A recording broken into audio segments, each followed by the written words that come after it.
Welcome and thanks for joining us. My guests today are Jason Keplinger, the Chief Technology and Innovation Officer at T-Rex Solutions, and Uptal Amin, the Chief Engineer at T-Rex. Gentlemen, good to have you both with us this morning.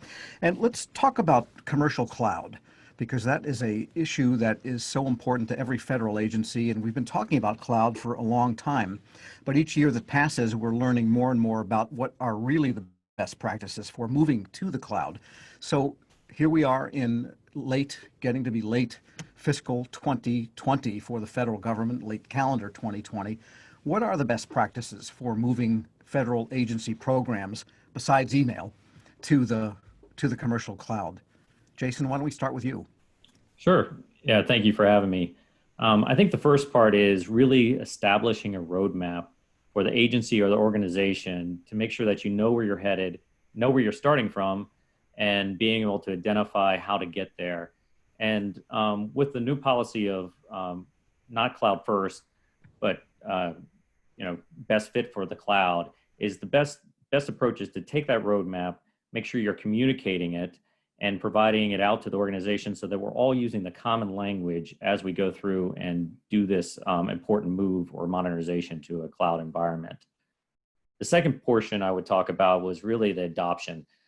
It's not just a technology change anymore. It's really, the technology is there, it's available. It's more of how do you get your culture in the right place in order to be ready for that modernization. Now that you have a roadmap, you understand where you're headed, now you got to get all the people on board in order to make that change occur. And then the third part I would really talk about is the security part of it, making sure that you're integrating security along the way. A lot of cloud providers, CSPs, have some great security automation already baked into the cloud, and taking advantage of that, and then also integrating your own active cyber defense into that CSP helps you put together a full cloud security solution so that you have something that's secure, that you're ready to move to, and you've also got the people ready to interact with a new technology like a cloud. Sure. And Utpal, what do you see from the engineering standpoint, from the technical feet on the ground standpoint? So one of the best practices that we have kind of learned is to be flexible. With a large agency, you have many systems being migrated and modernized and moving to the cloud. And so to be flexible is very important because depending on the systems and their requirements, some of them will adopt all the new features and functions of the cloud, like going a serverless or migrating to a cloud-based databases and things like that, versus some of the systems might not go and adopt 100% all of the new cloud features, but might want to have virtual servers or want to have a traditional databases, or even there is also potential of having systems having a hybrid between some of their portions being on-prem versus some in the cloud. So being flexible is very important when planning, or as Jason said, laying out the roadmap.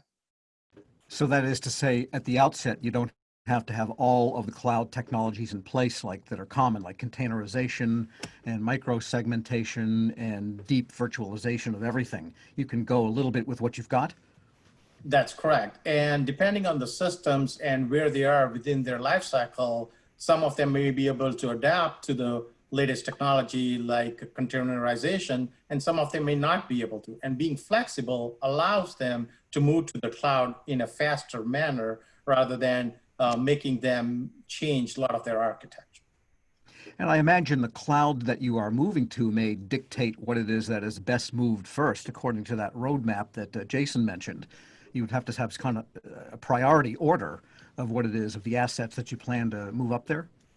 Absolutely, right? So one of the things you would want to do is make sure you prioritize which services you're going to use depending on the cloud you're moving into. Make sure you have all the features, functions, security aspects of it, operational aspects of it for that particular services well defined, and have processes around it before you start having the systems on board into and start using those services. And Jason, in establishing that roadmap, that's not something the IT staff really should probably do on its own. Should it involve maybe some of the program people, or even in some case, some of the users? Absolutely. And there's multiple factors that are going to go into a roadmap and being able to determine when you should move something or modernize something, including the operational need of that system. You know, for instance, for tax season in IRS, is you don't want to do it during that period of time when it's at its optimal need point, or census while we're in the middle of collecting responses. You want to do it at the right time, and that's what the roadmap helps you lay out, is the right time. Whether the technology is available, like Upal talked about, is the services that you need available, and are they FedRAMPed? Are they ready to be used within the cloud? Are they available on both East and West? Are you seeing parity between both East and West if you're talking about Amazon or Azure Cloud?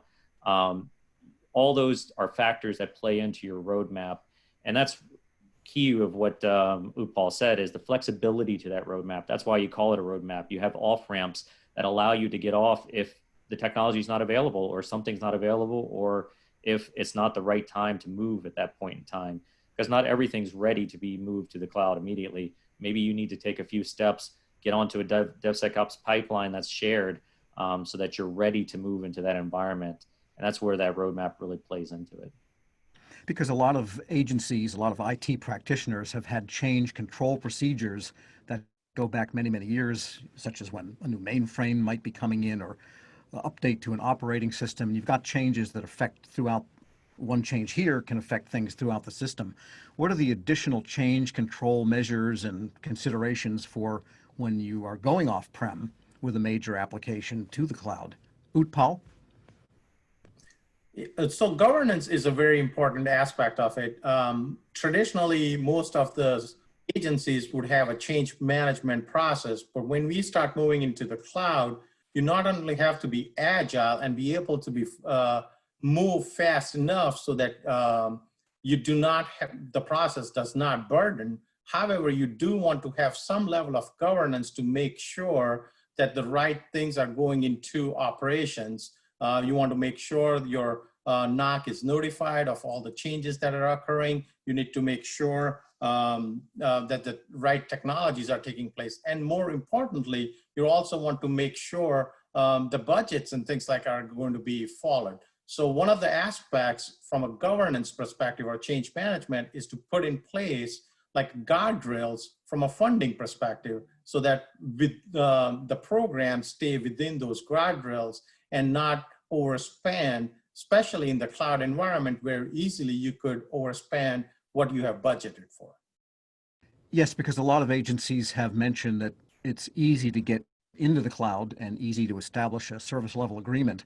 But when the data starts flowing, that's when the charges really start to add up. So I imagine part of that planning process would include at least a good estimation of what your data download picture is going to be looking like, because that's a great driver of cloud monthly costs, isn't it?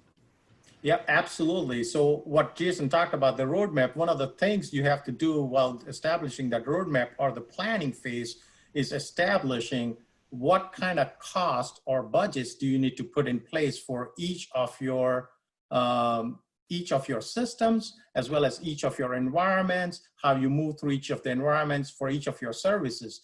If you have that level of breakdown, not only just a high level number, but breakdown of each of your budgets, then you can measure it on a month-to-month basis, or even a lot of times on a daily or weekly basis, so that if you are going off the track, you would immediately know and can make the course correction. It is very important, especially in the cloud area where it is all, the billing is all by the services you use, to be able to measure and monitor what you're using and be able to kind of predict, or else you would have a lot of variances from the budget.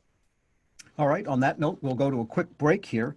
I'm your moderator, Tom Temin. This discussion is Navigate Complex IT Modernization, sponsored by T-Rex Solutions here on Federal News Network.